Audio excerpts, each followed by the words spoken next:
Ok, continuando con el cracking de cloro, algo que me faltó decir es que el cracking, el ataque de cloro produce un rompimiento ligero y cierta fragilidad en las tuberías.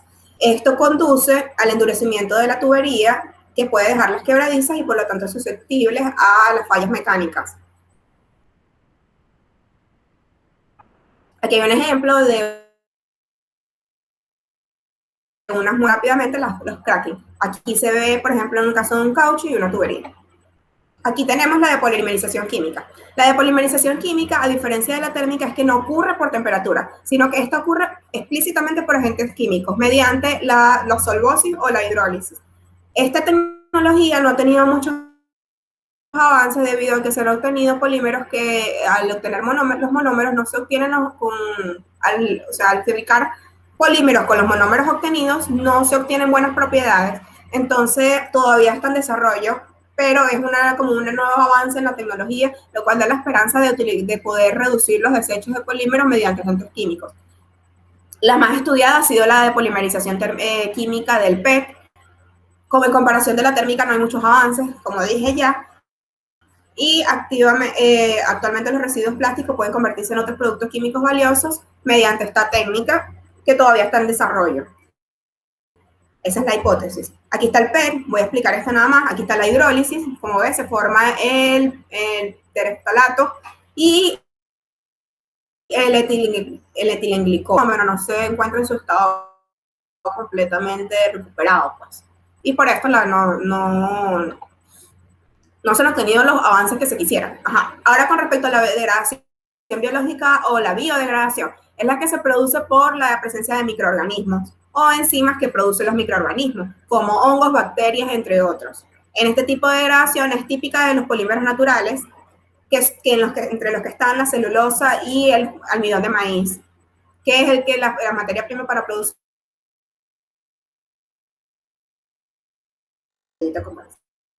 Aquí se ve el proceso de degradación en la figura, cómo se va degradando por efecto de las enzimas. Esto es un pote de base de poliácido láctico.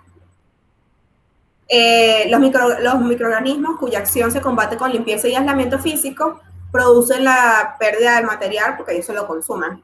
En el caso de los polímeros sintéticos no son sensibles a las enzimas y por lo tanto se degradan por microbios. En el caso de los polímeros sintéticos, como la degradación dura entre 400 y 500 años, entonces no se considera como una especie de degradación. Entonces lo que se hace es que para que se den este tipo de degradación, las enzimas tienen que ver el polímero como atractivo. Entonces tiene que haber grupos activos como grupos carboxilos que favorezcan la degradación. Entonces lo que se hace es como que se oxidan los polímeros y se les agregan agentes y se le agregan agentes de degradación para que generar grupos químicos que las enzimas puedan atacar y acelerar un poquito el proceso de degradación. Esto ocurre específicamente en la intemperie. Ahora, cuando hablamos de degradación mecánica, es la degradación que se produce por cargas, por energía mecánica, es decir, por esfuerzos. Cuando el polímero se somete en los procesos, en los procesamientos, en la fabricación, ya en aplicación de servicio, se pueden someter a este tipo de cargas, deformaciones que hacen que el polímero absorba y produzca fuerzas residuales que producen la ruptura inmediata del polímero. En los polímeros, la fabricación, mezclado, laminación, entre otros, y los procesos de modificación, como serruchado, limitado, tamizado, torneado, fresado, etcétera, imponen tensiones de deformación, y la deformación también impone los polímeros, y la deformación también se le impone en los polímeros y ocasiona y se produce por la acumulación de fuerzas residuales. Depende del estado del material. Si el material es más dúctil, entonces él va a tender a absorber mejor. Mayormente, si el material es resistente al impacto, puede absorber mejor la energía debido a las cargas, entonces no se va a degradar tan fácilmente por este medio. Y casi todos los polímeros son propensos, todos los polímeros que están en servicio son propensos a este tipo de degradación. Aquí está un esquema, como los procesos físicos producen un cambio en la estructura del polímero y el cambio de la estructura del polímero pues, produce un cambio en las propiedades mecánicas. Aquí está la fotoinducida. La fotoinducida se produce por radiación o por la luz. En este caso se produce en la presencia de UV, se produce una ruptura inmediata de la cadena por la presencia, por la liberación del grupo del hidrógeno, que va a producir radicales, y estos radicales van a tender a formar dobles enlaces, y si hay una presencia de oxígeno elevada, que es en el caso de la fotooxidación, entonces se va a dar la formación de peróxido, se va a repetir el ciclo oxidativo que vimos antes. Para prevenir la fotooxidación se puede realizar por estabilizador. Se habla de fotoinducida cuando las atmósferas son inertes, y fotooxidación cuando las atmósferas son con presencia de oxígeno, pero la conclusión es que se va a formar elementos con dobles enlaces que van a producir la ruptura de la cadena y la producción de o cadenas más cortas o productos de bajo peso molecular. ¿Qué es lo que se puede ver? Se puede ver decoloración, fragilización, entre otros. ¿Cómo prevenimos esta degradación? Mediante aditivos. ¿Cuáles son los aditivos? Tienen como función principal de prevenir la degradación y extender la función y el tiempo de vida útil de un polímero. Aquí están todos los aditivos, los más importantes que yo considere, que les voy a explicar ahora. Los estabilizadores, estos son los más importantes, estos son los que me van a centrar un poco más por cuestión de tiempo. Estos son los que se encargan de aumentar la vida útil del producto determinado, y es decir, se encargan de que el material sea capaz de cumplir con su función relacionada a su costo.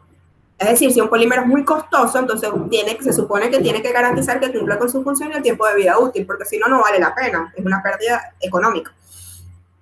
Ellos se encargan de evitar la degradación a altas temperaturas. Estos paquetes estabilizadores están formados por tres: anti-UV, antioxidante primario y antioxidante secundario. Los anti-UV tienen la función de evitar, tienen como propósito, absorber la energía proveniente de la radiación y evitar la formación de la salida del hidrógeno que produce radicales libres. Él actúa evitando que el calor produzca la ruptura del enlace. Aquí están algunos ejemplos: el negro de humo, que también puede trabajar como un pigmento. El antioxidante primario, su objetivo es actuar como transporte. En el caso de que se formen esos radicales, entonces que él haga como un tapón, o sea, él evita que esos radicales libres sigan propagando la oxidación del polímero. Ellos evitan que se forme la ruptura del enlace o la formación de peróxidos, entre otros, debido a las radicales libres. O sea, el radical libre no va a reaccionar con el oxígeno en el caso de que haya oxígeno, y si no, no va a formar doble enlace. El antioxidante secundario tiene como función, este es en el caso de los ambientes oxidativos, que si en el caso de que se forma el radical no lo pude taponar, entonces lo que va a pasar es que se va a formar el peróxido, y el antioxidante va a actuar como un inhibidor del peróxido. Entonces él va a reaccionar con ese peróxido y va a formar una estructura mucho más estable que va a tener la degradación. En este caso, el antioxidante no deja la cadena principal sin problemas. No, ella deja como un grupo alcohol que va a ocasionar que haya cambio de coloración. Aquí tenemos un esquema que ejemplifica. Aquí está el anti-UV con el polímero, evita que forme el radical. ¿Por qué? Evita que se forme este hidrógeno, que se salga la salida de este hidrógeno. Ellos lo que trabaja el anti-UV es que él lo que hace es que él absorbe, aquí está su forma original, este es un ejemplo, absorbe la energía y cambia, y por resonancia se estabiliza. Cabe destacar que estos estabilizadores mayormente tienen bencenos porque son muy estables. Aquí está el efecto del antioxidante primario. En el antioxidante primario reacciona ese polímero con radical. Aquí está le cede un hidrógeno, él lo agarra y se queda resonando ese grupo aromático. En el caso del antioxidante secundario, aquí lo tenemos, aquí está la formación del peróxido, el POOH, va a reaccionar con ese grupo que tiene también un benceno, un grupo aromático, y se va a formar un polímero con un grupo OH y un compuesto que va a agarrar uno de los oxígenos que tenía antes ese peróxido y va a ser muchísimo más estable de lo que ya era. ¿Qué va a evitar? No ocurren todos estos procesos que están aquí señalados, que es la ruptura y la proliferación de la ruptura de la cadena principal.